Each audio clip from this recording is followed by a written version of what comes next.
ఏంటి? అదే కదా కొన్ని కోట్ల పెండింగ్ అమౌంట్ ఉంటాయి చాలా. ఏం మాట్లాడుతున్నావు? ఒళ్ళు దగ్గర పెట్టుకొని మాట్లాడితే మర్యాదగా మాట్లాడతా, స్టేషన్ లో కూర్చొని మాట్లాడేస్తా. చదువుతున్నా పోలీస్ డిపార్ట్మెంట్ అనుకున్నావా? పోలీస్ స్టేషన్ లోకి వచ్చిందిరా బాబు, కట్టుకోరా బాబు అంటే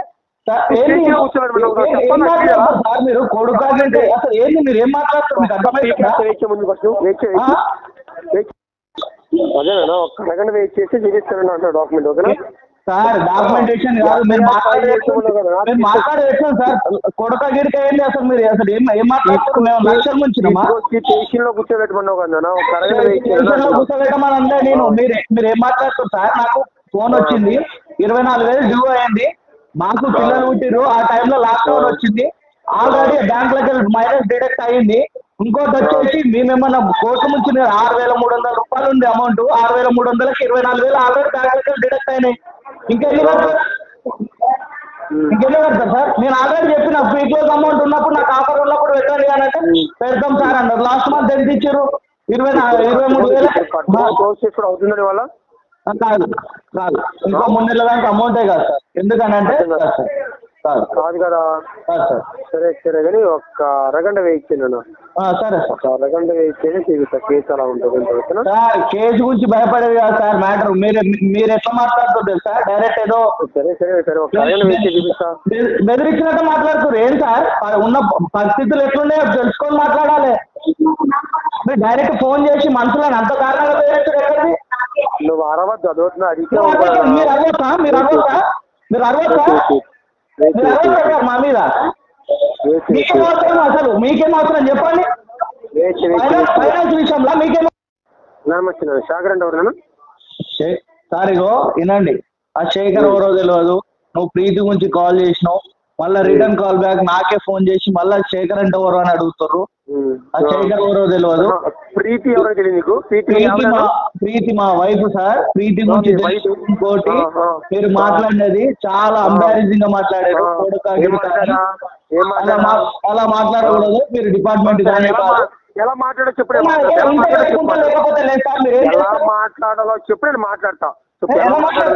మాట్లాడతారా? నీ జోలికి మాట్లాడతారే సార్? నీ సొంతంగా పైసలు ఇచ్చినవాడు కూడా ఇంత పెరిగాడు, అట్లా మాట్లాడుతున్నారు మీరు. ప్రభుత్వ అధికారేనా? ప్రభుత్వ అధికారులు అట్లా మాట్లాడచ్చా? ప్రజలతో అట్లా మాట్లాడచ్చా? ఎలా మాట్లాడాలో చెప్పు. నేను దోమలు కూడా ఐపీఎస్ దగ్గర పనిచేస్తా.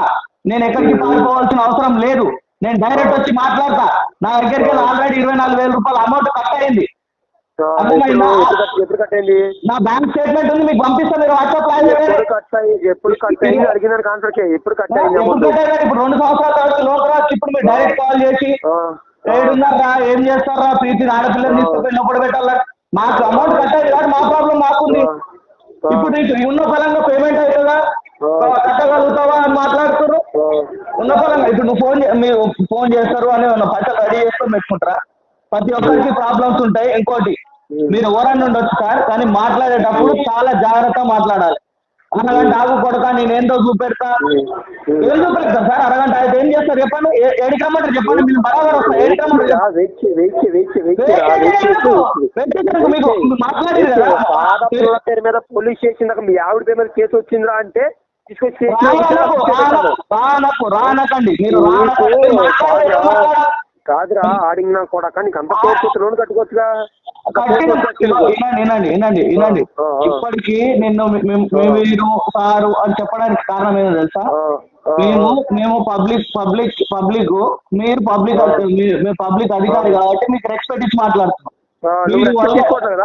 మీరు రెస్పెక్ట్ తీసుకోకపోతే మీకు ఇంగిత జ్ఞానం లేకపోతే రెస్పెక్ట్ తీసుకోరు. మా జ్ఞానం ఉంది కాబట్టి రెస్పెక్ట్ తోటి మాట్లాడుతున్నాం. మాట్లాడేటప్పుడు మాటలు చూసి మాట్లాడండి.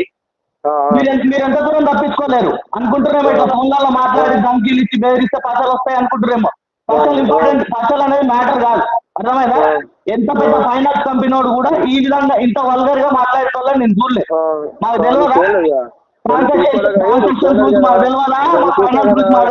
ఒకసారి గూగుల్ హలో సార్ ఒకసారి మీకు తెలియకపోతే మా పేరు సెర్చ్ చేసుకోండి, చంటి రైడర్ అని సెర్చ్ చేసుకోండి. ఏంది మేము అనేది వస్తుంది.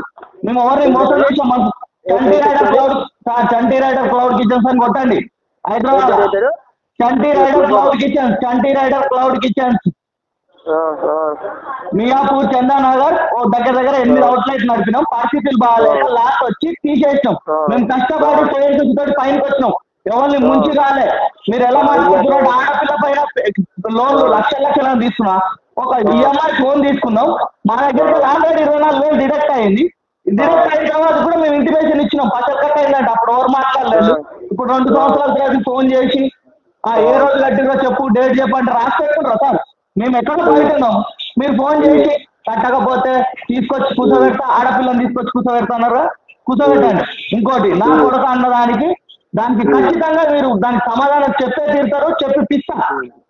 మీరేమనుకుంటారు? మీరు అర్థగంట అన్నారు కదా, మీరు మియాపూర్ పిఎస్ దగ్గరనే ఉంటా, మీరు రండి. మీరు వచ్చిన తర్వాత మాట్లాడతారు. మీరు ఆసామాస మాటలు మాట్లాడినట్టు కాదు సార్. మాట్లాడేటప్పుడు చూసి మాట్లాడాలి, జాగ్రత్త మాట్లాడాలి. చాలా మంది చాలా మందిని చూశానండి. మీరు అసలు పబ్లిక్ అధికారే గానే కాదు, పోలీసు అని చెప్పేవారు.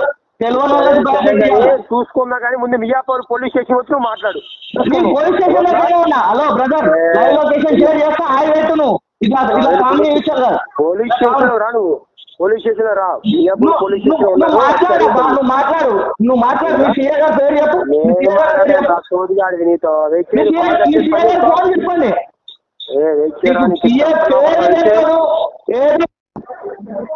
మీరు మియాపూర్ పిఎస్లో రండి సార్. నా పడకాన్ని మగ్గాడి పెట్టి మీకు ఎవరి నా పడక పిఎస్ఆరా అడగలరా తీసుకు అడగండి. నేను ఈయన ఉన్నా మియాపూర్ సిగ్నల్ దగ్గర. అడగడానికి ఎందుకు? మీ పేరు చెప్పండి. సిఏ గారు ఉంటారా కదా ఒకసారి కొని? సిఏ గారు కాదు, మీ పేరు చెప్పండి. మీరు పోలీసులు మాట్లాడారు కదా, మీ పేరు చెప్పండి. మాట్లాడే పద్ధతి చెప్తారు మీరు. లోన్ తీసుకో.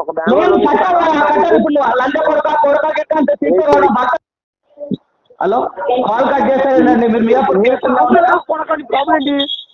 ప్రాబ్లం మీరు మియాపూర్ ప్రైవేట్ బ్యాంకులు లోన్ వసూలు చేయడానికి మేనేజ్ లేని లంచోడుకులకి ఫోన్ నెంబర్లు సెండ్ చేస్తుంటారు. ఈ మేనేజ్ లేని లంచోడుకులు అందరు ఫోన్ చేసి అనవసరమైన టాపిక్ మాట్లాడతారు. జీరో నాలెడ్జ్ ఉంటుంది కొడుకులకి. ఫోన్ చేసి మనుషులతో ఎట్లా మాట్లాడడం మినిమం కామన్ సెన్స్ లేని నా కొడుకులకి కాంటాక్ట్స్ షేర్ చేస్తారు.